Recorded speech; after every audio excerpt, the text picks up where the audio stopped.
மருத்துவம் முதல் பொறியியல் வரை உங்கள் கனவுகளுக்கு சரியான முகவரி Indira group of educational institutions. Call 9841385858. Aachi Masala. எந்த சமையலும் ருசி தேடும் ரகசியம் 20 ரூபாய். ஆஹா, நோ காம்ப்ரமைஸ். உங்க சைடுலயும் எங்க சைடுலயும். It's a GT promise. GT Holidays, South India's #1 travel brand.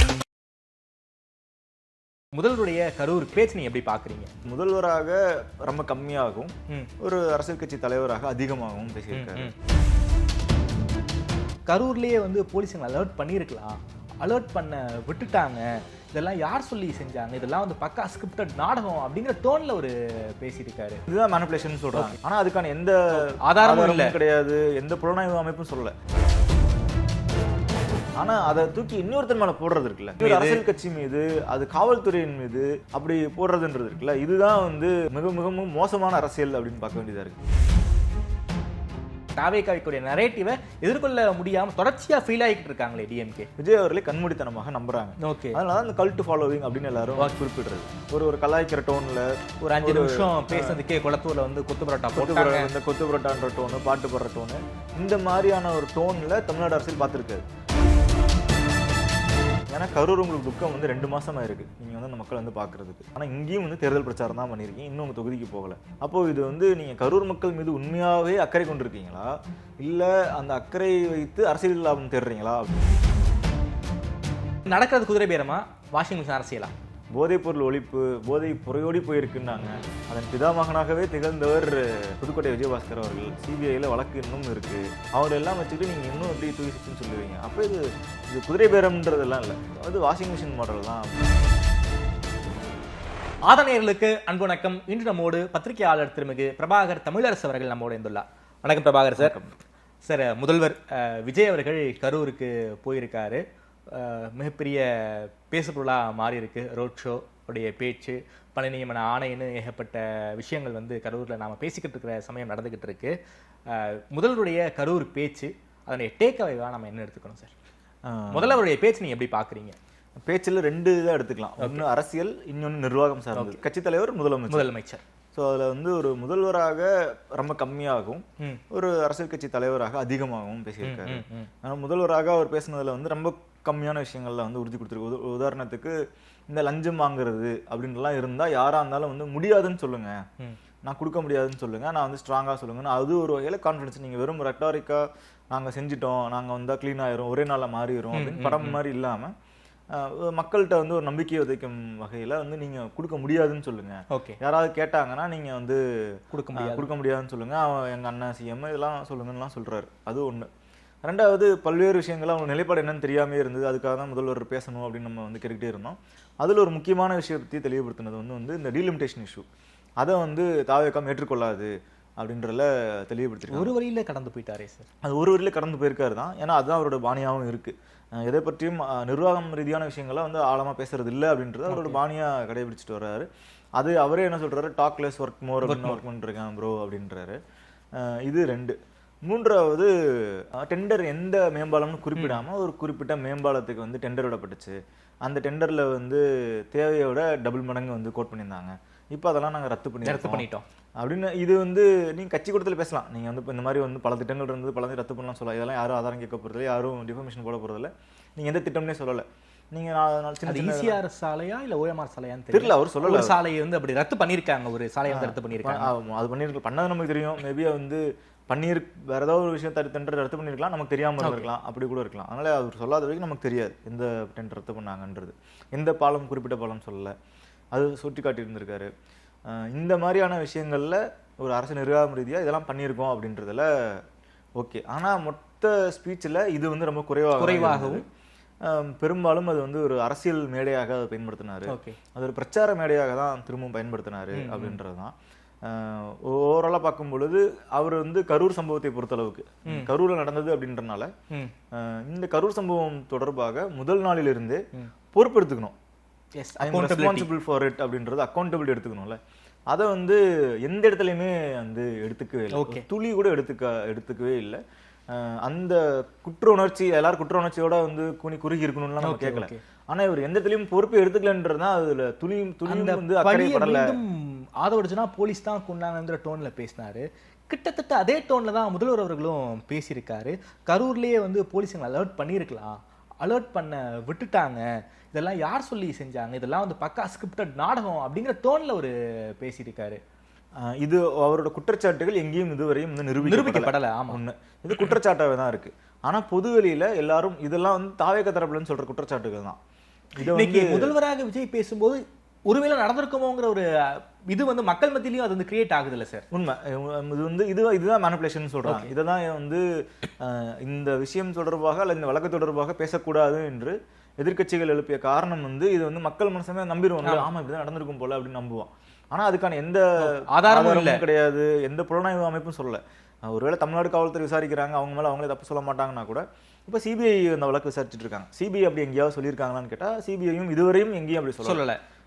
ரெண்டு அப்போ இவர் இந்த மேடையை வந்து இந்த விஷயம் தொடர்பாக முதல்ல இருந்தே அக்கௌண்டபிலிட்டி எடுத்துக்கல அப்படின்றது. ஏன்னா இது பெரும்பாலுமான கட்சிகள் எடுத்துக்க மாட்டாங்க தான். ஆனா கட்சிகள் நீங்க பொறுப்பெடுத்து காட்டி கூட அந்த விஷயத்துக்கான பிளேம் நீங்க தூக்கி தூக்கி இன்னொருத்தர் மேல போட மாட்டாங்க. ஆமா, ஒரு பெரிய தவறு நடந்துருச்சுன்னு வச்சுக்கோங்களேன், ஒரு இந்த மாதிரியான அசம்பாவிதம் நடந்துருச்சு அப்படின்னா அந்த அசம்பாவிதத்தை வந்து யாரும் வந்து இது மேல போட மாட்டாங்க, எதிர்க்கட்சிகள் மேல போட மாட்டாங்க. அந்த அசம்பாவிதம் நடந்தது, அதுக்கு தாங்க பொறுப்பெடுத்து காட்டி கூட அதை மற்றவர்கள் மீது பழி சுமத்த மாட்டாங்க. இப்ப இவருமே வந்து பொறுப்பெடுத்துக்காதது கூட அரசியல் ரீதியா பார்க்கும் பொழுது அது வீக்கெண்ட் பண்ணும் அந்த கட்சியை. அந்த தப்புக்கு நான் தான் காரணம் சொல்லிட்டாருன்னா அது வீக்கெண்ட் பண்ணும், அவர் அந்த தலைவரை வீக்கெண்ட் பண்ணும். அந்த புள்ளியில வரைக்கும் அது ஏற்றுக்கொள்ளத்தக்கது.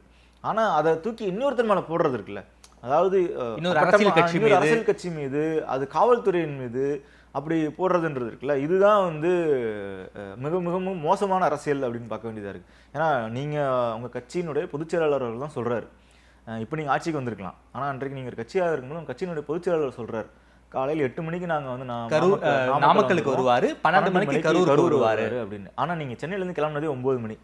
இது எல்லா ஊடகங்களும் ரெக்கார்டு. இன்று வரைக்கும் உங்களோட தாவேக்காவுடைய அதிகாரப்பூர்வ ட்விட்டர் பக்கத்திலேயே நீங்க போட்டீங்க எத்தனை மணிக்கு வருவாருன்ற. 8 மணிக்கு வருவார் நாமக்கல்ல, 12 மணிக்கு கரூருக்கு வருவாருன்னு புசியானந்த் அவர்கள் பேசின வீடியோவும் இருக்கு அவர் பேசினது. இதெல்லாம் மறுக்கிறீங்களா?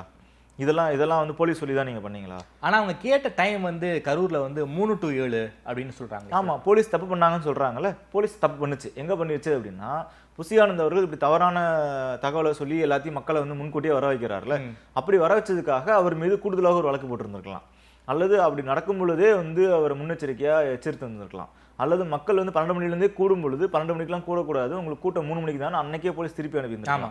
இந்த மாதிரியான தவறுகள் எல்லாம் காவல்துறை பண்ணது. இரண்டாவது, இந்த வழக்கு இருக்கு இல்லையா, பதிவுப்பட்ட வழக்கிலே வந்து பெரும்பாலான இந்த நிகழ்ச்சி ஏற்பாட்டாளர்கள், நிகழ்ச்சியில் கலந்து கொண்ட முன்னணி தலைவர்கள் உட்பட அனைவரும் மீதும் வழக்கு பண்ணியிருக்கணும். ஆக்சுவலி இதுல வந்து பேசினாங்களே, கரூர் மாவட்ட செயலாளர் மீது எல்லாம் வழக்கு பண்ணியிருக்காங்க, கரூர் மாவட்ட செயலாளர் மீது வழக்கு பண்ணியிருக்காங்க, 2 இணை பொதுச் செயலாளர்கள் மீது வழக்கு பதிவு பண்ணியிருக்காங்க. இதுல இந்த நிகழ்ச்சியின் கதாநாயகன் யாரு? அவருக்கு அந்த பொறுப்பு, அவரும் மீதும் இந்த குற்றச்சாட்டு இருக்கு, குற்றச்சாட்டு பட்டிருக்கணும், முதல்வர் அவர்கள் மீதும் வழக்கு பதியப்பட்டிருக்கணும். ஆனா மற்றும் பலர்னு எஃப்ஐஆர் முடிச்சிட்டாங்க. அந்த எஃப்ஐஆர்ல இவர் பேர் கிடையாது. ஆமா, இவரை தான் பிரடாமினா அங்க பெரும்பாலான வழக்குல இது வரைக்கும் நம்ம பார்த்திருந்த வழக்குகள்ல அப்படிதான் சேர்த்திருந்திருக்காங்க. ஆனா இந்த வழக்குல வந்து காவல்துறை செய்யல. இந்த நிகழ்ச்சியில மேடையில் நின்று ஒருங்கிணைச்சதுல 2 பேர் இருக்காங்க. அதுல இன்றைய அமைச்சர் ஆதவ அர்ஜுனா அவர்களும் இருக்காங்க, முதல்வர் அவர்களும் இருக்காங்க. அவங்க 2 பேர் எங்கேயுமே அதுல குறிப்பிடப்படவே இல்லை. அவங்க கொடுத்த பர்மிஷன் லெட்டர் கொடுத்துருப்பாங்களா, அதுலயும் யார் யார் பேச வந்திருக்காங்கன்னு இருக்கும். அவர்கள் மீது அட்லீஸ்ட் குறைஞ்சபட்சம் அதை பேஸ் பண்ணியும் கொடுத்துருந்துருக்கலாம், வழக்கு பதிவு பண்ணியிருந்திருக்கலாம். இவர்கள் பேரெல்லாம் வந்து வழக்கில் சேர்க்காததுதான் காவல்துறை மீது மிகப்பெரிய தவறு. அதே போல இந்த சம்பவம் நடப்பதற்கு முன்பாகவே வழக்கு பதிவு பண்ணியிருந்திருக்கலாம், எச்சரிச்சிருந்திருக்கலாம். ஏன் எச்சரித்திருந்திருக்கலாம் சொல்றது வந்து நீங்க அங்க போகாதீங்க, இல்ல வந்து அங்க சூழல் சரியா இருக்குன்னு கணிக்க முடியாது முன்கூட்டியே. ஒரு இடத்துல இருக்க தனியா மக்கள் இருக்காங்க, இன்னொரு தனியா மக்கள் இருக்காங்க, இருவரும் சேருவாங்க, இருவரும் சேர்ந்து அது பெரிய கூட்டமாகும், அங்க மூச்சு நிலவும் கணிக்க முடியாது. ஏன்னா அவங்க அந்த தூரமும் ரொம்ப பெரிய இடைவெளியா இருக்கு. அப்ப இது நம்ம அது போக இவர் பின்தொடர்ந்து ஒரு கூட்டம் வர்றாங்க, அதுவும் நம்மளுக்கு தெரிஞ்சிருக்காது. இங்க கரூர்ல இருக்கோம், உங்க பின்னாடி 1000 பேர் வர்றாங்களா, 2000 பேர் வர்றாங்களா, 1000 பேர் வர்றாங்க, நமக்கு தெரியாது. இன்னொன்று, அதையும் நீங்க தான் வந்து பவுன்ஸ் எல்லாம் போட்டிருந்தீங்க, நீங்க தான் உங்க தொண்டர்கள்ட்ட சொல்லி இருந்திருக்கணும், எங்க பின்னாடி பின்தொடராதீங்க. ஏன்னா உதாரணத்துக்கு மதுரைக்கு ஷூட்டிங்க்கு போறப்ப ஒரே ஒரு முறை பத்திரிகையாளர் சந்திச்சிருந்திருக்காரு, ஏர்போர்ட்ல வச்சு சொல்லிட்டு வந்தீங்க இல்லையா. அப்ப அதே மாதிரி நீங்க பேசி இருந்திருக்கலாம். 2 நாளைக்கு அப்புறம் பேசினாரு. அன்னைக்கு போனது வந்து பிரச்சார வாகனத்துல போனார் ஷூட்டிங்க்கு. கார்ல கூட போகாம மதுரை இப்படி சொல்லிட்டு போகும்போது மதுரையிலயும் வந்து ஒரு கார்ல போகல, ஒரு பிரச்சார வாகனத்துல தான் அவரு போனார். ஆமா, அந்த வேன்ல தான் போனார். பட் ஸ்டில் நான் சொல்றேன், இந்த மாதிரியான எங்கேயாவது நீங்க சொல்லியிருந்திருக்கீங்களா? கரூர் மக்கள் இறந்ததுக்கு பிறகு 3 நாட்கள் பிறகு நீங்க ஒரு வீடியோ போட்டீங்க, நான் வந்து வீட்டில் இருப்பேன் இல்லை ஆஃபீஸில் இருப்பேன் வீடியோ போட்டார் இன்றைய முதல்வர் அவர்கள். இதே மாதிரி கரூருக்கு போறதுக்கு முன்னாடி ஒரு வீடியோ போட்டுருந்துருக்கலாமே, அல்லது மற்ற எந்தெந்த ஊருக்குலாம் போறீங்களோ அந்தந்த ஊர்ல நான் எல்லா ஊருக்கும் வருவேன், அதனால் மக்கள் வாகனத்தில் என்ன பின்தொடர வேண்டாம், உங்களுடைய பாதுகாப்பு தான் முக்கியம்.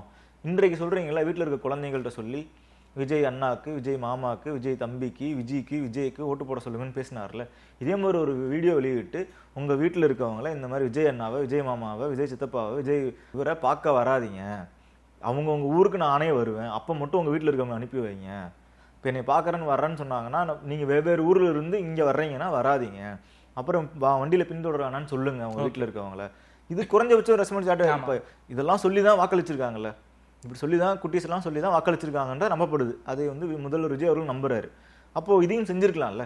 இன்றைக்குமே பார்ப்போமே, நீங்கள் ஏன் நம்ம வந்து முன்னாடி சம்பவத்துக்கு போவோம். இன்றைக்கி கரூர் போனார் இல்லையா, இன்றைக்கி ரோட் ஷோவில் வந்தாங்க, எவ்வளோ மக்கள் முண்டி அடிச்சு கொண்டு உள்ளே விழுந்தாங்க. அதில் குழந்தைங்களோட ஒரு ஒரு ஒரு ஒரு தாய்மார் வந்து ஒரு குழந்தையோட முன்னாடி விழுகிறாங்க. இங்கே அந்த ரோப்பில் வர்ற பொழுது அந்த ரோட் ஷோவில் இவர் வந்து அந்த நிகழ்ச்சிக்கு போகிற வழியில் சொல்கிறோம், அங்கே வந்து குழந்தையோட ஒரு தாய்மார் உள்ள விழுகிறாங்க. முதல்வராக வந்துட்டீங்க, இப்போவாது அந்த பொறுப்பெடுத்துக்கணும்ல, பின்தொடராதீங்க, நானே உங்களை சந்திக்கிறதுக்கு வருவேன், உங்களை சந்திக்காமல் எங்கே போக போகிறேன், வாகனங்களை விழுகாதீங்க, வாகனங்களை பின்தொடராதீங்க. இப்போ முதல்வர் ஆகிட்டார், அதனால வாகனங்களை பின்தொடர்றதுக்கு கூட கான்வாயெல்லாம் இருக்குன்றனால தாமதம். ஆனால் வாகனங்களுக்கு முன்னாடி விழுகிறாங்களே, முண்டி அடிச்சு அவ்வளோ பேர் நிற்கிறாங்களே, குழந்தைங்களோட வராதிங்க, உச்சி வெயில் அடிக்குது, இப்போ அங்கே அடிக்கிற வெயிலில் குழந்தைங்களோட அங்கே வரணுமா, உங்களுடைய பாதுகாப்பு தான் எனக்கு முக்கியன்றதில்ல நீங்கள் பிரதான பேசியிருந்துருக்கணும். ஆனால் இது எந்த இதையும் முன்னாடியும் பேசவும் இல்லை, இன்றைக்கும் பேசாமல் முழுக்க வந்து ஒரு நடந்த விஷயத்துக்கு வேறொரு மீது பழி சுமத்துவதுன்றது நாகரிகமானது கிடையாது. தமிழ்நாடு அரசியல் இதுக்கு முன்னாடி வந்து யாரும் பொறுப்பேற்றுக்கொள்ளல, அது வேணா ஒத்துக்கலாம். அவங்க இன்னொருத்தர் மீது யாரும் பழி போடல, இது காரணம் அவங்க தான், அவங்க சதி பண்ணிட்டாங்க, அவங்க வந்து இது வந்து அவங்க தான் கொலை பண்ணிட்டாங்க அப்படின்னு வந்து அந்த பிளேம் கேம் பாலிடிக்ஸ் வந்து யாரும் பண்ணல, அப்படி போய் யாரும் பச்சாதாபம் தேடலை. ஓகே, அது மட்டும் இல்லாமல் திமுகவை ரொம்ப கடுமையாக விமர்சனம் பண்ணியிருக்காரு. பார்ட்டி ஃபண்டில் ஆரம்பித்து சட்டசபையில் பேசின தொடர்ச்சியாக கரூர் மேலையிலையும் பேசியிருக்காரு, எதிர்க்கட்சி தலைவரை பேசியிருக்காரு, முன்னாள் அமைச்சர் ஏவாவை பேசியிருக்காரு, அதே போல் வந்து செந்தில் பாலாஜி அவர்களை பேசியிருக்காரு. மக்கள் நீங்கள் வந்து இடைத்தேர்தலில் வந்து பதிலடி கொடுக்கணும், திமுக வந்து எழுந்திருக்கவே விடக்கூடாத அளவுக்கு நீங்கள் வந்து பதிலடி கொடுக்கணுங்கிற டோனில் பேசியிருக்காரு. திமுக வந்து ஒரு மிகப்பெரிய அளவில் வந்து எதிர்கொள்ள ட்ரை பண்ணுறாங்க, வீழ்ந்துக்கிட்டே இருக்காங்க போல இருக்கே சார். விஜய் செய்யக்கூடிய அரசியல், விஜய் தாவேக்கா வைக்கக்கூடிய நரேட்டிவை எதிர்கொள்ள முடியாமல் தொடர்ச்சியாக ஃபீல் ஆகிக்கிட்டு இருக்காங்களே டிஎம்கே. விஜய் அவர்களுடைய ஸ்பீச் வந்து ஒர்க் ஆகுது, அது வந்து மக்கள் அவரை கண்மூடித்தனமாக நம்புறாங்க, அதை வந்து ரியாலிட்டி, அதை வந்து நம்ம மறுக்கிறதுக்கு இல்லை. ஓகே, அது என்ன நடந்தாலும் சரி, எப்படி இருந்தாலும் சரி, அது தவறாக இருந்தாலும் சரி, சரியாக இருந்தாலும் சரி, அவர்களே பாதிக்கப்பட்டிருந்தாலும் சரி, விஜய் அவர்களை கண்மூடித்தனமாக நம்புறாங்க. ஓகே, அதனால அந்த கல்ட் ஃபாலோவிங் அப்படின்னு எல்லாரும் குறிப்பிடுறது. இந்த இடத்துல அவர் அரசியல் ரீதியாக முன்னாள் முதல்வர் அவர்களை தொடங்கி எதிர்க்கட்சி தலைவர்களை தொடங்கி செந்தில் பாலாஜி அவர்களை தொடங்கி இன்னும் பல்வேறு அவர்களை விமர்சிக்கிறார் அவர். அது எல்லாமே அரசியல் ரீதியாக ஒரு அரசியல் கட்சி தலைவரும் முதல்வராக இருந்தாலும் கூட அந்த விமர்சனம்லாம் வந்து அரசியல் ரீதியான விமர்சனம். அதுல அவர் வந்து கொஞ்சம் கூட பண்ணியிருந்திருக்கலாம், இல்லை குறைச்சு பண்ணியிருந்திருக்கலாம், இல்லை அவருக்கே உரிய பாணியில் அது பண்ணியிருந்திருக்கலாம். இதுவரையும் இந்த மாதிரியான ஒரு பாணியில ஒரு கட்சி தலைவரோ அல்லது முதல்வரோ பேசினதை தமிழகம் பார்த்ததில்லை. ஏன்னா தமிழ்நாடு ஒரு கன்வென்ஷனல் பாலிடிக்ஸை பார்த்துட்டு இருந்திருக்காங்க, ஒரு ட்ரெடிஷ்னலான ஒரு பாரம்பரியமிக்க கொள்கையை பேசி கொள்கை ரீதியாக ஆட்சிக்கு வந்திருக்காங்க, கொள்கை ரீதியாக அட்டாக் பண்ணி பேசி வந்திருக்காங்க. அப்படியான அரசியலை பார்த்தவங்களுக்கு இப்படியான இந்த டோன்ல ஒரு கலாய்க்கிற டோன்ல ஒரு 5 நிமிஷம் பேசுறதுக்கே கொளத்தூர்ல வந்து கொத்து பரோட்டான்ற டோனு, பாட்டு போடுற டோனு, இந்த மாதிரியான ஒரு டோன்ல தமிழ்நாடு அரசியல் பார்த்துருக்காது. மேபி அது பார்த்ததில்லைன்றதுக்காக அப்படி பேசக்கூடாதா அப்படின்னு கேட்டால் அரசியல் தலைவர்கள் எல்லா வகையிலும் பேசியிருந்திருக்காங்க. துரைமுருகன் அவர்களும் வந்து அவருக்கே உரிய பாணியில் பேசியிருந்திருக்காரு. அந்த காலத்தில் அந்த பாணி செல்லுபடி ஆகுது அப்படின்னா இந்த காலத்தில் இந்த மாதிரியான பாணி செல்லுபடி ஆகுது அப்படின்றத நம்மளால் பார்த்துக்க முடியுது. இது ஒன்று. 2, ஆனால் நீங்கள் இதை வந்து தேர்தல் பிரச்சார மீடியா பயன்படுத்துறீங்களே, நீங்க கரூர் மக்களை சந்திக்க வருகிறேன் அப்படின்னு சொல்லிட்டு கரூர் துயரத்தில் இருந்த மக்களை வந்து நான் சந்திக்க விடாம இவ்வளவு காலம் வந்து திமுக ஆட்சி சதி செஞ்சுச்சு, இப்பவும் சதி செஞ்சிருக்காங்க, அதுக்கு எதிராக வந்து சுப்ரீம் கோர்ட்டுக்கு போயிருக்காங்க. ஆனா அபிடவிட்ல வந்து அப்படிப்பட்ட எந்த ஒரு பிரேயருமே திமுக வைக்கல. ஆனாலும் அந்த வைக்காத பிரேயரை திமுக மறுபடியும் திமுக மீது வந்து பழி போடுறாரு. அதையும் டிஃபெண்ட் பண்ண முடியாம திமுக வந்து திணறாங்க. நான் திமுக பாட்டு செகண்ட் வர்றேன் இப்படி எல்லாம் சொல்லிட்டு நீங்க கரூருக்கு போனவர் போய் திரும்ப அங்கேயும் போய் ஓட்டு தான் கேட்குறீங்க. நீங்கள் வந்து ஒரு ஜெயிச்சதுக்கு பிறகு எந்த தொகுதி எம்எல்ஏ ஆகிறனோ மாதம் மாதம் அந்த தொகுதிக்கு வருவேன்னு சொன்னீங்க. இப்போ நீங்கள் பெரம்பூர் தொகுதியின் எம்எல்ஏ. திருச்சி கிழக்கு தொகுதி ராஜினாமா பண்ணதுக்கப்புறம் அங்கே போய் நான் அந்த மக்கள் நன்றி சொல்ல போகிறேன் அப்படின்றப்போ அங்கே நன்றி சொல்வது மட்டும் கிடையாது, அந்த எம்எல்ஏ பதவி ராஜினாமா தொடர்பான சில பேப்பர் ஒர்க்கும் இருந்திருக்கு. அதையும் முடிச்சுட்டு அங்கேயும் இடைத்தேர்தல் பிரச்சாரம் தான் பண்ணீங்க. அடுத்து 2வதாக கரூருக்கு வந்திருக்கீங்க. ஏன்னா கரூர் உங்களுக்கு துக்கம் வந்து 2 மாசமா இருக்குது நீங்கள் வந்து அந்த மக்களை வந்து பார்க்குறதுக்கு. சரி ரைட், அதுவும் கூட பிரச்சனை இல்லை. ஆனால் இங்கேயும் வந்து தேர்தல் பிரச்சாரம் தான் பண்ணியிருக்கீங்க, இன்னும் உங்கள் தொகுதிக்கு போகலை. அப்போது இது வந்து நீங்கள் கரூர் மக்கள் மீது உண்மையாகவே அக்கறை கொண்டிருக்கீங்களா, இல்லை அந்த அக்கறை வைத்து அரசியல் லாபம் தேடுறீங்களா அப்படின்ற கேள்வி தானாக எழுதில்லை. நீங்கள் அரசியல் எல்லாருமே அரசியல் தான் இங்கே பண்ணுறாங்க. ஆனால் அந்த அரசியல் குறைஞ்சபட்சம் நேர்மை, குறைந்தபட்ச நியாயம்னு ஒன்று எதிர்பார்ப்போம்ல. அந்த எந்த தடையும் இல்லாமல் நீங்கள் வந்து மீண்டும் வந்து இதை இல்லை பிரச்சார மீடியா தான் பயன்படுத்துகிறீங்க. நீங்கள் நிற்கிறது உண்மைக்குமே சொல்லணும்னா அந்த 41 பேர் பலியில் தான் இன்றைக்கு கட்டமைக்கப்பட்டிருக்கு.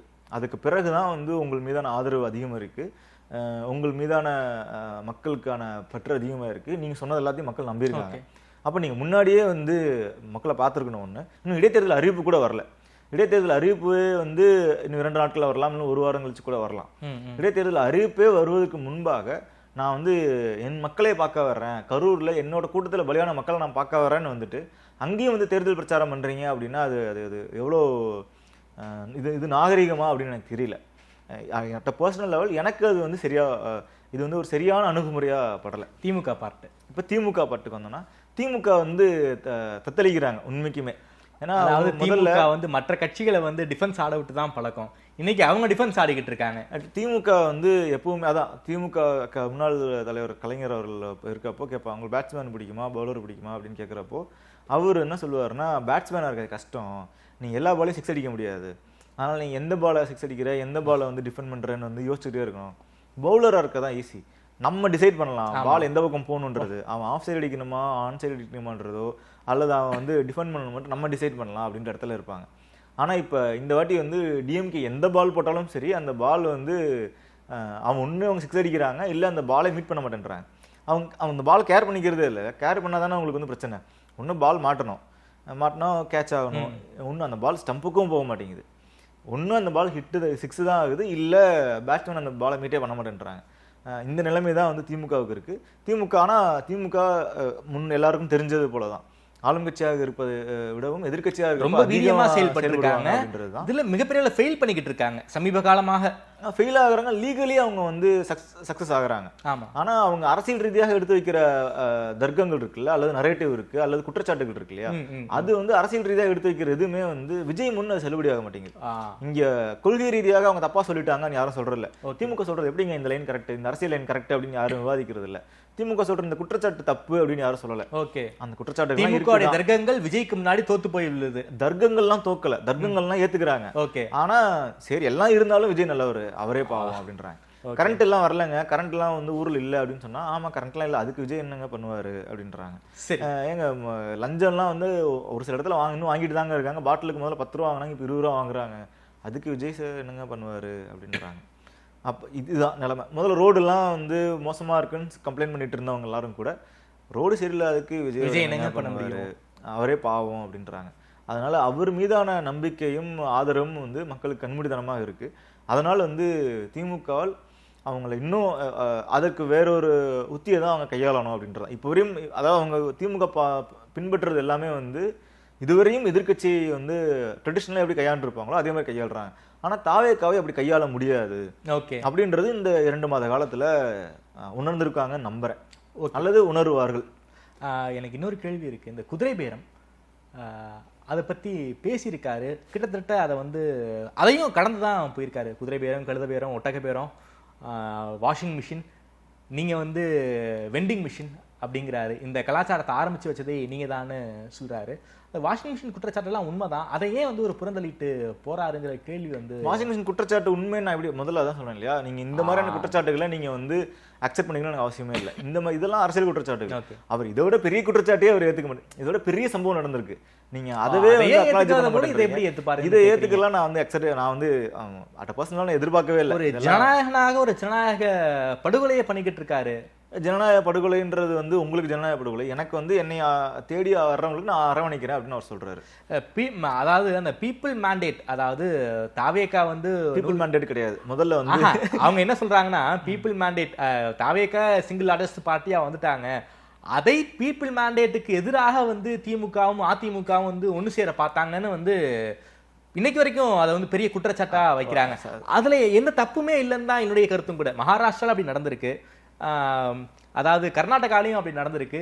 பீப்புள் மேண்டேட்டுக்கு எதிராக தான் எதிர்க்கட்சிகள் இல்ல முதல்ல பீப்புள் மேண்டேட்டே கிடையாது. அந்த பீப்புள் மேண்டேட்டுக்கு நான் வர முடியாது. என்னன்னா பீப்புள் மேண்டேட்டுக்கு எதிராக இரண்டாம் கட்சி மூன்றாம் கட்சி நோ, முதல்ல பீப்புள் யாருக்கும் மேண்டேட் கொடுக்கல. கரெக்ட். ஆமா, பீப்புள் என்ன சொல்லியிருக்காங்க, யாருக்கும் மேண்டேட் கிடையாது.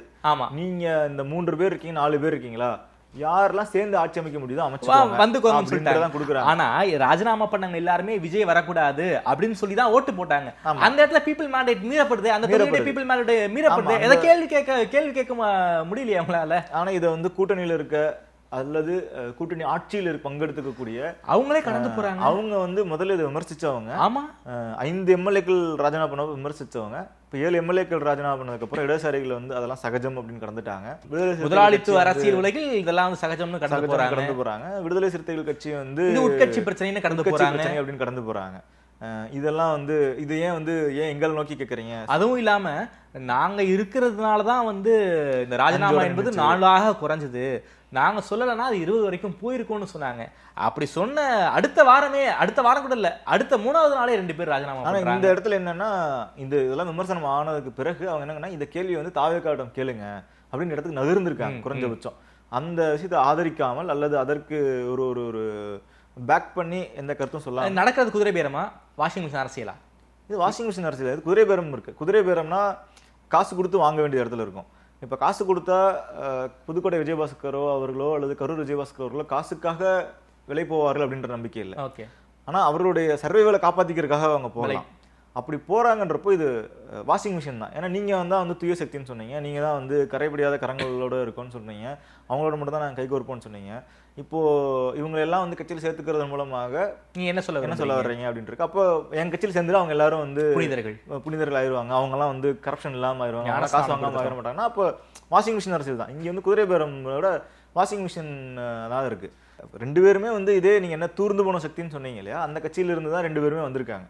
இவர்கள் மீதும் குற்றச்சாட்டுகள் இருக்கு. இதுலயும் இன்னும் குறிப்பா சொல்லணும்னா விஜயபாஸ்கர் அவர்கள் மீது சிபிஐ வழக்கே இருக்கு, குட்கா கேஸ்.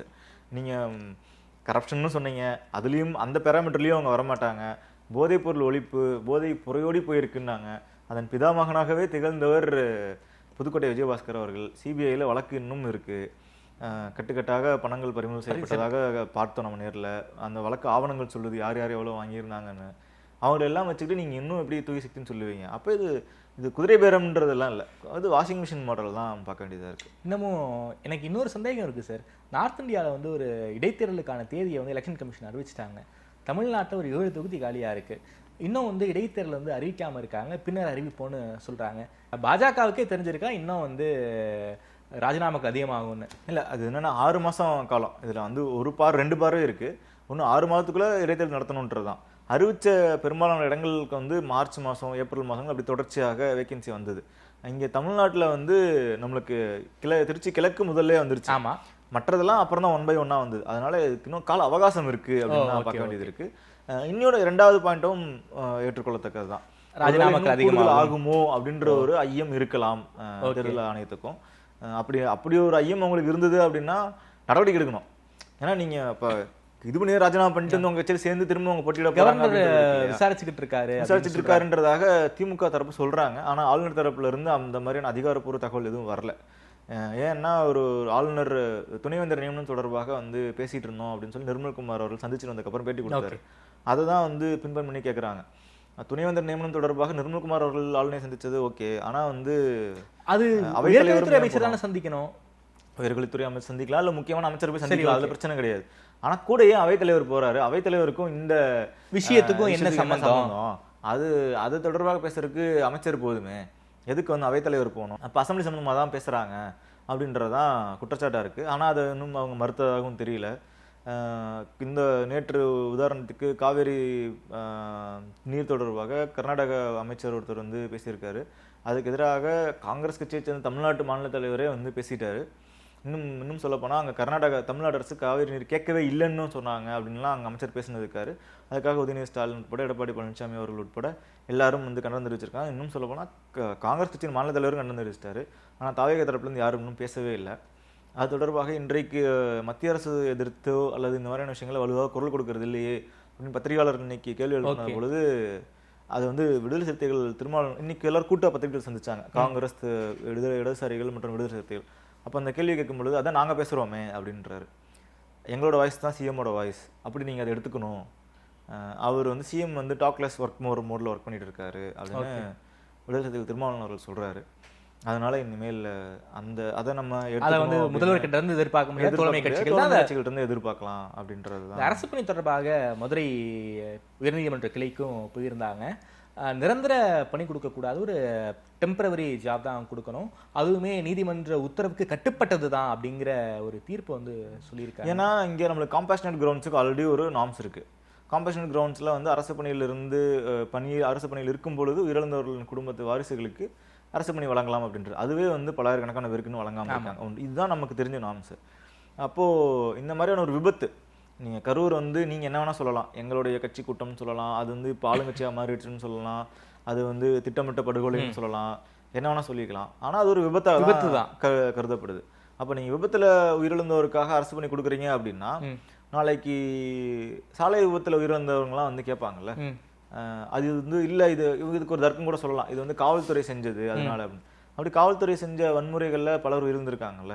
வாச்சாத்தியிலிருந்து ஆரம்பிச்சோன்னா வாச்சாத்தி இருக்கு நமக்கு, ஏகப்பட்ட அதற்கு பிறகு இந்த மாதிரி ஸ்டெர்லைட் துப்பாக்கி சூடு நடந்திருக்கு. இப்போ இதெல்லாம் வந்து நீங்க அரசால் நடந்ததுன்னு சொல்லலாம். சொல்ல போனா இந்த மாதிரியான விபத்துல உயிரிழந்தவங்களுக்கு வந்து நீங்க அரசு வேலையை கொடுப்பீங்க அப்படின்ற ஒரு நிலைப்பாடு எடுத்தீங்கன்னா நீங்க முதல்ல கொடுத்துருக்க வேண்டியது உங்க ஆட்சி பொறுப்பேற்றதுக்கு பிறகு அமோனியா விஷவாயு லீக்ல வந்து மக்கள் உயிரிழந்திருக்காங்க. 2 லட்சம் தான் இழப்பீடு கொடுத்துருக்கீங்க. ஆமா, இழப்பீடு கொடுத்துருக்கீங்க. இந்த மக்களுக்கு நம்ம அரசாங்கம் சார்பில் 10 லட்ச ரூபாய் இழப்பீடு கொடுத்துருக்காங்க, கட்சி சார்பில் 20 லட்ச ரூபாய் இழப்பீடு கொடுத்துருக்காங்க. மறு நிவாரணம் அல்லது கூடுதல் நிவாரணம் அப்படின்றது எதன் அடிப்படையில் நீங்க வழங்குறீங்க அப்படின்றது என்ன லாஜிக்கலான வழங்குறீங்க, என்ன நார்ம்ஸ் இருக்கு, அதுக்கு என்ன தர்க்கம் இருக்கு அப்படின்றது இருக்குல்ல. இது வந்து ஒரு தவறான முன்னுதாரணமாக இருக்கும். இப்போ நாளைக்கு வந்து ஒரு திமுக ஆட்சியில் நடந்தது அப்படின்ற நீங்கள் ஒரு லாஜிக் சொன்னால் கூட திமுக ஆட்சியில் தான் வந்து ஏர் ஷோவில் ஒரு 5 பேர் இறந்தாங்க, அப்போ அவங்களுக்குலாம் அரசு வேலை கொடுக்க போகிறீங்களா அப்படின்றது இருக்குது. இப்போ ஒரு வேளை இந்த இது வந்து யாரும் கேள்வி கேட்காம இந்த 32 பேருக்கு பணி நியமன ஆணையம் வழங்கப்பட்டு அவங்க பணிக்கு போயிட்டாங்கன்னா நாளைக்கு ஏதோ ஒரு விபத்தில் ஒரு குடும்பத்தில் இருக்கவங்க இதாகிறாங்க, தவறிடுறாங்க அப்படின்னா அந்த குடும்ப உறுப்பினர் திரும்ப நாளைக்கு போய் வந்து நீதிமன்றத்தில் கேட்பாங்க, கவர்மெண்ட் கண்டிப்பாக வேலை கொடுக்க மாட்டாங்க. அப்போ நீதிமன்றம் நாடலாம்ல. புரியுது. இந்த மாதிரி ஆல்ரெடி இந்த மாதிரியான ஒரு சம்பவத்தில் கொடுத்துருந்துருக்காங்க, கூட நடிச்சில் வெளியானவங்களுக்கு வந்து அரசு வேலையை கொடுத்துருக்காங்க.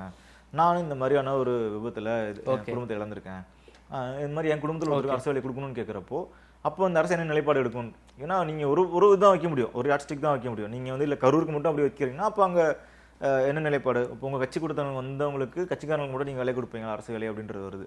ஸோ யாரும் நிவாரணம் அவங்களுக்கு கொடுக்கக்கூடாதுன்றதுல யாருக்கும் மாற்று கருத்து இல்லை. இங்கே எல்லாருக்கும் அனைத்து கட்சியினரும் வந்து அந்த பாதிக்கப்பட்ட மக்கள் நிவாரணம் வேணும்னு தான் விரும்புவாங்க. ஆனால் இதில் அரசு வேலை அப்படின்றது, அது முழு நேரம் வேலை அப்படின்றது வந்து என்ன அடிப்படையில் கொடுத்தீங்க? டிஎன்பிசியிலேருந்து எந்த இதுவும் வரல, அவங்களுக்கு என்ன குவாலிஃபிகேஷனு என்ன எந்த இதுவுமே இல்லாமல் எப்படி கொடுப்போம் அப்படின்றதான் அங்கே கேள்வி. அதனால் அது வந்து கரெக்டான விமர்சனம் கூட. இடதுசாரிகள் அது விமர்சனம் பண்ணியிருக்காங்க. கூட்டணி விஜய் சொன்ன பாணியில் இந்த கேள்வி நான் கேட்கல. திமுகவும் அதிமுகவும் வேறு சக்திகள் கிடையாது, 2 பேரும் கூட்டுக்கலவாணிகள் தான், எங்களுக்கும் ஒட்டும் இல்லை உறவும் இல்லைன்னு உங்களால் நிரூபிக்க முடியுமா? இடைத்தேர்தலில் நிரூபிங்க, அதுக்கப்புறம் பேசுங்க அப்படிங்கிறாரு. அதாவது 2 பேருமே ஒன்று சேர்ந்து எங்களை எதிர்க்க போறீங்க அப்படிங்கிற டோனில் பேசியிருக்காரு. அவருக்கு என்னன்னா, அவருக்குன்றதை விட தாவேக்காவுடைய பிரச்சனை, அது முதல்வர் திமுக தலைவருடைய பிரச்சனை என்னன்னா, இப்போ இல்லை இந்த தேர்தல் மட்டும் கிடையாது, இனி அடுத்து எப்போது தேர்தல் நடந்தாலும் ஒரு மும்முனை போட்டி நடந்ததுன்னா நமக்கு அட்வான்டேஜ் கிடையாதா? யாருக்கும் அட்வான்டேஜ் கிடையாது. அது வந்து ஒரு கட்சி வந்து தனிப்பெரும்பான்மை பெறுவது வந்து சிரமம். அதனால இந்த களத்தை வந்து மீண்டும் வந்து இருமுனை போட்டியாக மாற்றணும் அப்படின்றதுல தான் வந்து விஜய் ரொம்ப தீவிரமாக இருக்கார். அது மும்முனை போட்டியாக இருக்க வரைக்கும் எந்த ஒரு கட்சிக்கும் அது வந்து தனிப்பெரும்பான்மை கிடைக்காது. அது வந்து ஒரு கூட்டணி ஆட்சியை நோக்கி தான் நகரும். அப்போ கூட்டணி ஆட்சியில் உங்களுக்கு வந்து நீங்கள் ஆட்சியில் பங்கெடுத்தாலும் சரி பங்கெடுக்காட்டியும் சரி அந்த நெருக்கடியெல்லாம் வந்து நம்ம இனிமேல் புதுசாக பார்த்து தெரிஞ்சுக்கணும் அவசியம் இல்லை. 2006 காலத்திலிருந்து 2011 காலம் வரை திமுக தனியாக ஆட்சி அமைத்தும் கூட்டணிக்கு வெளியிருந்து அவரெல்லாம் ஆதரவு கொடுத்துமே அவங்க இல்ல என்ன அது வந்து நெருக்கடிக்கு ப்ரீபோல் அலைன்ஸ் தானே. இல்ல அதான் கூட்டணியா pre-poll- 160 இடங்கள் வரைக்கும் வச்சிருக்காங்க. கரெக்ட். நான் என்ன சொல்ல வரேன்னா அவங்க வந்து உள்ள வச்சு ஆதரவு எடுத்துக்கல, அவங்க வெளியிருந்து வெளியிருந்து ஆதரவு வாங்கியுமே வெளியிருந்து ஆதரவு கொடுத்தவங்க நிபந்தனையின்றி தான் ஆதரவு கொடுத்தாங்க. ஆனாலுமே அவர்கள் நெருக்கடிக்குள்ளானார்கள் அப்படின்னு எஸ் சொல்றோம். ஆமா. அப்ப அந்த நெருக்கடிக்குள்ளாகி ஒரு ஆட்சியை நடத்துவது அப்படின்ற சிரமம் வந்து நம்ம ஆல்ரெடி பார்த்துருந்துருக்கோம். என்னெல்லாம் வந்து என்னென்ன ஸ்கீம் திட்டங்கள்லாம் வந்து நிறைவேற்றப்படலை, அறிவிச்சு இதெல்லாம் கைவிடப்பட்டது, எதெல்லாம் வந்து இழுத்தடிக்க செய்யப்பட்டு கடந்த அடுத்த ஆட்சிக்கு அது கைமாற்றப்பட்டது. அப்போ நம்ம பிரச்சனை தெரியும். அப்போதான் வந்து இருக்கிறதுலே பெரிய பிரச்சனை மின்வெட்டு தான். மின்வெட்டு. அப்போ அந்த மின்வெட்டுக்கு வந்து சில பாலிசி ரீதியாக கூட்டணி கட்சிகளிடம் சமரசம் செஞ்சு கொள்ள முடியல, தனியாரிடம் வந்து கொள்முதல் பண்றதுல கூட்டணி கட்சிகள் சிலர் ஒத்துக்கல, இப்படியான பல்வேறு பிரச்சனைகள் இருக்குல்ல. அப்போ அதையெல்லாம் வந்து ஆல்ரெடி தமிழ்நாடு பார்த்துருக்கு. அப்போ இப்போதான் வந்து அதை தாவேக்கா முதல் முறையாக அந்த சிக்கலை எதிர்கொள்ள போறாங்க. அது இப்போதான் ஒன்னொன்னா ஆரம்பிக்கிறாங்க. இன்னும் இப்போ உதாரணத்துக்கு மதுரை மாநகராட்சி கான்ட்ராக்ட் துப்புரவு பணியாளர்கள் அந்த கான்ட்ராக்ட்ல வந்து குப்பை எடுக்கிறதுக்கு சம்பந்தமா ஒரு தனியார் நிறுவனத்துக்கு கான்ட்ராக்ட் கொடுத்து அவங்க வந்து அந்த கழிவுகள் எடுக்கிறது இல்லை, மண் எடுத்துக்கிட்டு இருக்காங்க, அதுல ஒரு ஊழல் இருக்குன்னு சொல்லி வெங்கடேசன் அவர்களே வந்து குற்றம் சாட்டியிருக்காரு. அப்போ இந்த விஷயங்கள்லாம் எப்படி கையாள போறாங்க, இந்த திட்டத்தை கைவிட்டுருவாங்களா, இப்போ இந்த பணி நியமன ஆணை வழங்குவதற்கும் வந்து இடதுசாரிகளை வந்து எதிர்ப்பு தெரிவிச்சிருக்காங்க. சிபிஎம் எதிர்ப்பு தெரிவிச்சிருந்திருக்காங்க. இப்போ இதெல்லாம் வந்து எப்படி கையாள போகிறார் அப்படின்றதுதான். அதனால இந்த மும்முனை போட்டியை வந்து இருமுனை போட்டி ஆக்கணும் அப்படின்றது தான் அவருடைய குறிக்கோள். இப்போ அவங்க வர இடைத்தேர்தலையும் வந்து 3ஆக பிரியுது அப்படின்னா எளிமையாக தாவேக்கா வெற்றி பெறும் அப்படின்றத இந்த இடைத்தேர்தல் கணக்கு. ஆனா ஒரு பொது தேர்தல்னு வரும்பொழுது அது வந்து ரொம்ப ரொம்ப மிக மிக சிரமமான காரியமா இருக்கும். ஒரு கட்சி வந்து ஒரு பெரும்பான்மையான அதனாலதான் அதிமுக டிஸ்மேண்டில் பண்ணுங்கிற பிளான்ல அவங்க இருக்காங்களோ, அதனாலதான் எம்எல்ஏக்கள்லாம் வந்து டிஸ்மேண்டில் பண்றாங்க. கட்சிகளுக்கு நிர்வாகிகள் எல்லாத்தையும் வந்து தாவேக்கா எடுத்துக்கிறாங்க. கூட்டணி கட்சியான பாமகவை வந்து தன்னுடைய நட்பு சக்தியாக மாற்றுவதற்கான முயற்சிகள் நடப்பதாக நம்மளால பார்க்க முடியுது. அது மெட்டீரியலைஸ் ஆகும் ஆகலன்னு தெரியல, ஆனா அதுக்கான ஒரு முன்னோட்டம் நம்மளால பார்க்க முடியுது. அது வந்து அவங்களுக்கு இருமுனை போட்டி ஆகணும் அப்படின்றதுதான் அவங்களோட கடைசி கேள்வி. இன்றும் பிரச்சார மூட்ல தான் முதல்வர் இருக்காரு. இன்றைக்கு வந்து அது அவர் முதல்வராக பேசவே இல்லை. இன்னைக்கு வந்து முழுக்க அது அரசு நிகழ்ச்சியும் கிடையாது. அதனால அவர் பிரச்சார மூட்ல இன்னைக்கு பேசினதுல வந்து ஏன்னா இன்னைக்கு 2வது ஸ்பீச், நம்ம முதல் ஸ்பீச் ஏன் வந்து நம்ம வந்து எல்லாரும் ஒரு ஆவலா எதிர்பார்த்தோம் அப்படின்னா, முதல் ஸ்பீச் ஒரு முதல்வராக அவர் எப்படி பேசுவார்னு பார்த்தோம். முதல்வராகவும் அவர் பேசவே இல்லை. முதல் ஸ்பீச்லேயே அவர் முதல்வராக பேசவே இல்லை. அப்போ இன்றைக்கு நடந்த கூட்டத்திலையும் அவர் வந்து இன்றைக்கு முழுக்க அது வந்து தாவேக்காவின் கூட்டம். அன்றைக்கும் தாவேக்காவின் கூட்டம் தான். ஆனால் அது முதல் ஸ்பீச்சினால எல்லாம் வெயிட் பண்ணோம். ஸோ அப்போவே அந்த எக்ஸ்பெக்டேஷன்ஸ்லாம் முடிஞ்சிருச்சு. ஸோ அப்போ ஒரு பொலிட்டிஷியனாக தான் பிஹேவ் பண்ண போறாரு, அவர் ஒரு கேம்பெயின் மோட்ல தான் இருக்க போறாருன்னு தெரியுது. இன்னைக்கும் கேம்பெயின் மோட்ல தான் இருந்தாரு. ஓட்டு கேட்காம இருந்திருக்கலாம் குறைஞ்சபட்சம். ஆனா கடைசியில இடைத்தேர்தலில் வந்து தேர்தல் ஓட்டு போட்டுருங்க அப்படின்னு அதையும் கேட்டுட்டாரு அவரு. அப்போ இன்றைக்கும் அவர் பிரச்சார மோட்ல தான் இருக்காருன்னு நம்மளால பார்க்க முடியுது. அவர் எல்லா மேடைகளையும் பிரச்சார மேடையாக தான் பயன்படுத்துறாரு. அவர் கட்சி மேடைகளையும் கூட வந்து பிரச்சார மேடைகளை தான் பயன்படுத்துறாரு அப்படின்றதான் பார்க்க முடியுது. முதல்வராக பேசின மேடைகள் மிக மிக குறைவு. 2 மேடைகள் பேசியிருப்பாரு நினைக்கிறேன். இல்ல போலியோவில் பேசல, அவரு போலியோலையும் பேசல.